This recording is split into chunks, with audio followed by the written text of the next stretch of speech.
આશાપુરા માતાજીના વ્રતનો મહિમા. કચ્છના ગાંધીધામના એક બહેન પોતાની આપવીતી વર્ણવતા એક સત્ય ઘટના કહે છે કે અમારા કુટુંબની સ્થિતિ ઘણી ગરીબ હતી. અમે 2 વર વહુ અને અમારા 2 છોકરા એમ 4 જણા બજારમાં મજૂરી કરતા. ત્યારે ઘરનું ગાડું માંડ માંડ ચાલતું. ક્યારેક તો જીવનથી ખૂબ જ કંટાળો આવતો. રહેવા માટે માંડ માંડ ઝૂંપડું બનાવ્યું. એકવાર દબાણ હટાવ અધિકારીઓએ તે ઝૂંપડું પણ તોડી નાખ્યું. ચોમાસાના દિવસો હતા. અમારા નાનકડા બાળકો સાથે અમે 4 જણા એ દિવસે રાત્રે ખાબકેલા મુશળધાર વરસાદમાં પલળ્યા. જીવનથી ખૂબ જ કંટાળીને શું કરવું એ સૂઝતું નહોતું. મારા નાનકડા દીકરાને તાવ આવ્યો. દવા લેવાના પૈસા નહોતા. કોઈ પાસે માંગવાની હિંમત નહોતી. છેવટે એક નજીકના બહેનના ઘરે થોડા દિવસ આશરો મળ્યો. તે 9 મંગળવારનું શ્રી આશાપુરાનું વ્રત કરતા હતા.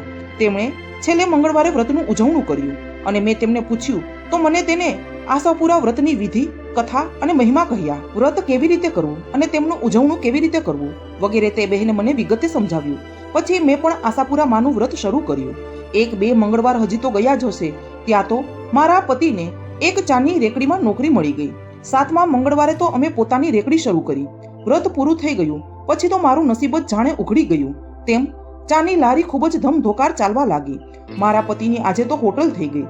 એટલું જ નહીં, અમારા છોકરાને પણ હવે અમે નિશાળે મૂકીએ છીએ. શ્રી આશાપુરા વ્રત કરવાથી અમારી જિંદગી બદલાઈ ગઈ. બધાઈને શ્રી આશાપુરા માતાજી અમારી જેમ ફળે એવી પ્રાર્થના.